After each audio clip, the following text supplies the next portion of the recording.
Korupsi adalah musuh kita bersama. Ibarat virus, korupsi juga tersebar di mana-mana. Wabah di seluruh penjuru menggerogoti negeri. Korupsi terjadi karena cinta materi. Tindakan korupsi seringkali melibatkan hubungan keluarga, anak, dan istri karena kebiasaan keluarga yang tidak peduli dari mana asal penghasilan sehari-hari. Karena itu, keluarga punya pengaruh besar untuk mencegah korupsi dari akar. Di balik keluarga yang terhormat, ada anggota keluarga yang hebat, yang selalu mengingatkan sumber pendapatan dan menjaga makna kebahagiaan dengan kesederhanaan. Jangan sampai terlambat, hingga semuanya menjadi kiamat. Ditangkap penegak hukum, penghuni rumah tahanan bertahun-tahun tidak pulang. Melihat keluarga dari kejauhan, rasa sesal yang berkepanjangan. Karena itu, mulai cegah korupsi sejak dini dari rumah kita sendiri. Kita bisa mencegah korupsi dari keluarga kita sendiri. Assalamualaikum warahmatullahi wabarakatuh. Saya Muhammad Abdurrahman, NIM 81 dari Fakultas FKIP dari Pendidikan Olahraga, akan mengkampanyekan tugas anti korupsi. Apa itu korupsi? Korupsi atau rasuah dari bahasa Latin corruptio, dari kata kerja corrumpere yang bermakna busuk, rusak atau menggoyahkan, memutarbalikkan, menyogok dan menyogok. Adalah tindakan pejabat publik baik politis maupun pegawai negeri serta pihak lain yang terlibat dalam tindakan itu secara tidak wajar dan tidak lega, menyalahgunakan kepercayaan publik yang dikuasakan kepada mereka untuk mendapatkan keuntungan sepihak.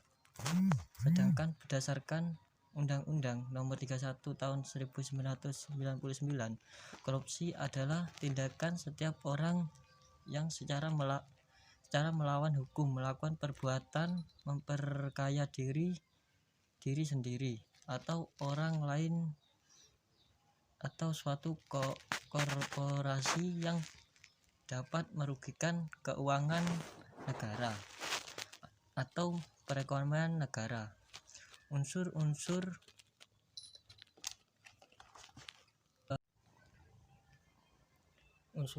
yang memenuhi korupsi: perbuatan melawan hukum, penyalahgunaan kewenangan, kesempatan dan sarana, memperkaya diri sendiri atau orang lain atau kooperasi dan merugikan keuangan negara.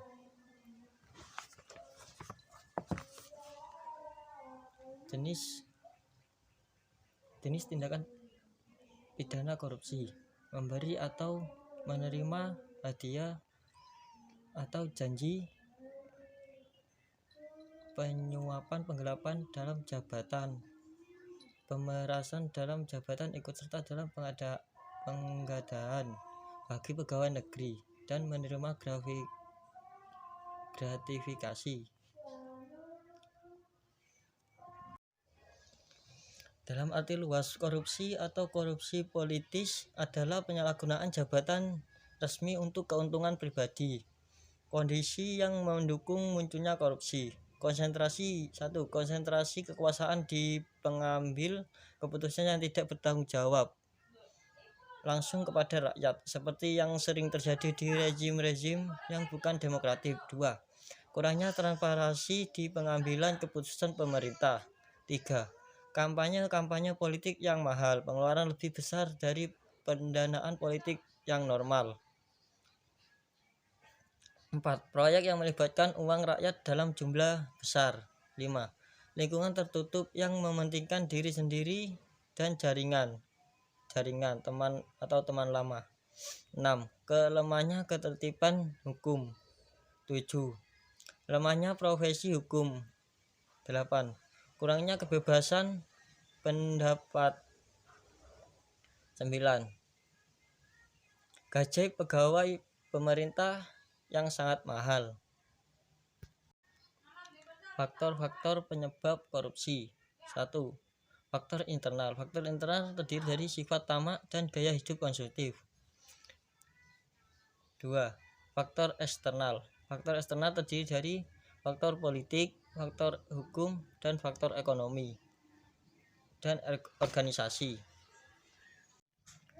Dan tahukah kamu, ternyata korupsi tidak hanya ada dalam dunia politik. Berikut adalah contoh kebiasaan korupsi yang terjadi dalam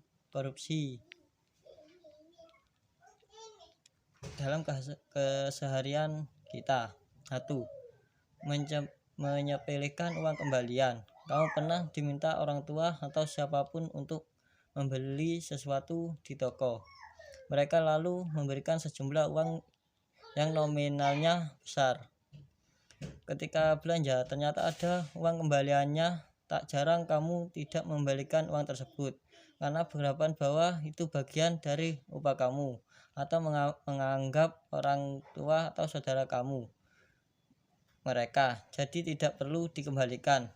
Atau juga karena nominal uang yang kembaliannya kecil, jadi tidak perlu dikembalikan. Percayalah, sekecil apapun nominal, tapi kalau diambil itu bisa dikategorikan sebagai penggelapan.